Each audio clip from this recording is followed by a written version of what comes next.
Seguimos con la narración de El retrato de Dorian Gray. ¿Qué era aquel repugnante rocío rojo que brillaba, reluciente y húmedo, sobre una de sus manos, como si el lienzo hubiera sudado sangre? ¡Qué cosa tan espantosa! Por un momento le pareció más espantosa aún que la presencia silenciosa derrumbada sobre la mesa, la presencia cuya grotesca sombra en la alfombra manchada de sangre le indicaba que seguía sin moverse, que seguía allí, en el mismo sitio donde él la había dejado. Respiró hondo, abrió un poco más la puerta y, con los ojos medio cerrados y la cabeza vuelta, entró rápidamente, decidido a no mirar ni siquiera una vez al muerto. Luego, agachándose, recogió la tela morada y oro y la arrojó directamente sobre el cuadro. A continuación se inmovilizó, temiendo volverse, y sus ojos se concentraron en las complejidades del motivo decorativo que tenía delante.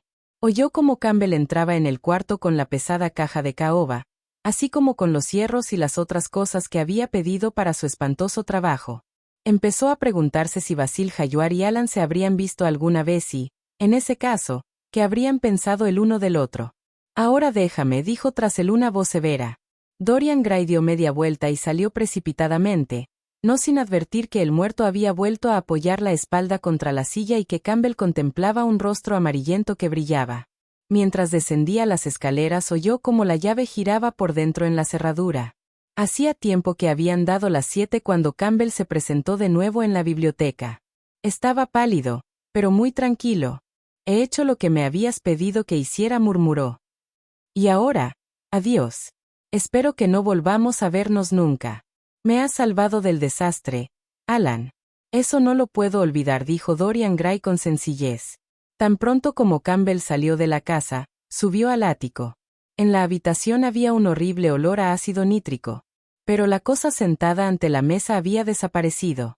A las 8:30, unos criados que prodigaban reverencias hicieron entrar en el salón de Lady Narborough a Dorian Gray, vestido de punta en blanco y con un ramillete de violetas de Parma en el ojal de la chaqueta.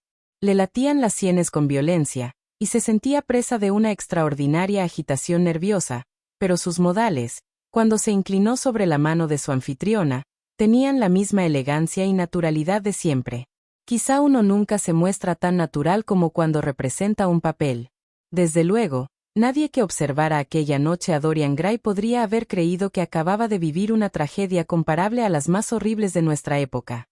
Imposible que aquellos dedos tan delicadamente cincelados hubieran empuñado un cuchillo con intención pecaminosa o que aquellos labios sonrientes hubieran podido blasfemar y burlarse de la bondad.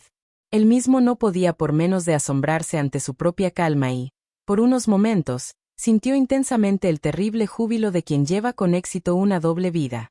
Se trataba de una cena con pocos invitados, reunidos de manera más bien precipitada por Lady Narborough, mujer muy inteligente, poseedora de lo que Lord Henry solía describir como restos de una fealdad realmente notable, que había resultado ser una excelente esposa para uno de los más tediosos embajadores de la corona británica, y que, después de enterrar a su marido con todos los honores en un mausoleo de mármol, diseñado por ella misma, y de casar a sus hijas con hombres ricos y de edad más bien avanzada, se había dedicado a los placeres de la narrativa francesa, de la cocina francesa e incluso del esprit francés cuando se ponía a su alcance. Dorian era uno de sus invitados preferidos, y siempre le decía que se alegraba muchísimo de no haberlo conocido de joven. Sé, querido mío, que me hubiera enamorado perdidamente de usted, solía decir, y que me habría liado la manta a la cabeza por su causa. Es una suerte que nadie hubiera pensado en usted por entonces. Cabe, de todos modos, que la idea de la manta no me atrajera demasiado, porque nunca llegué a coquetear con nadie. Aunque creo que la culpa fue más bien de Narborough. Era terriblemente miope, y se obtiene muy poco placer engañando a un marido que no ve absolutamente nada. Sus invitados de aquella noche eran personas más bien aburridas. La verdad, le explicó la anfitriona a Dorian Gray desde detrás de un abanico bastante venido a menos, era que una de sus hijas casadas se había presentado de repente para pasar una temporada con ella y, para empeorar las cosas, lo había hecho acompañada por su marido. Creo que ha sido una crueldad por su parte, querido mío, le susurró. Es cierto que yo los visito todos los veranos al regresar de Homburg, pero una anciana como yo necesita aire fresco a veces y, además, consigo despertarlos. No se puede imaginar la existencia que llevan. Vida rural en estado puro. Se levantan pronto porque tienen mucho que hacer, y también se acuestan pronto porque apenas tienen nada en qué pensar.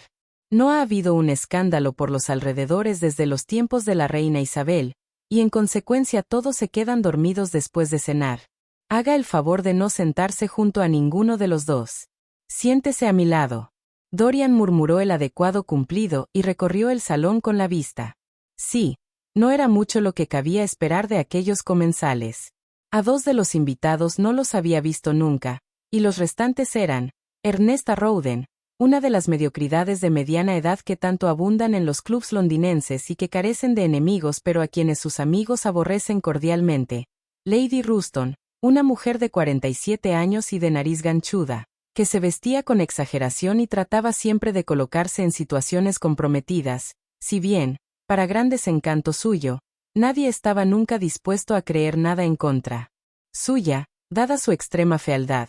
La señora Erline, una arribista que no era nadie, con un ceseo delicioso y cabellos de color rojo veneciano.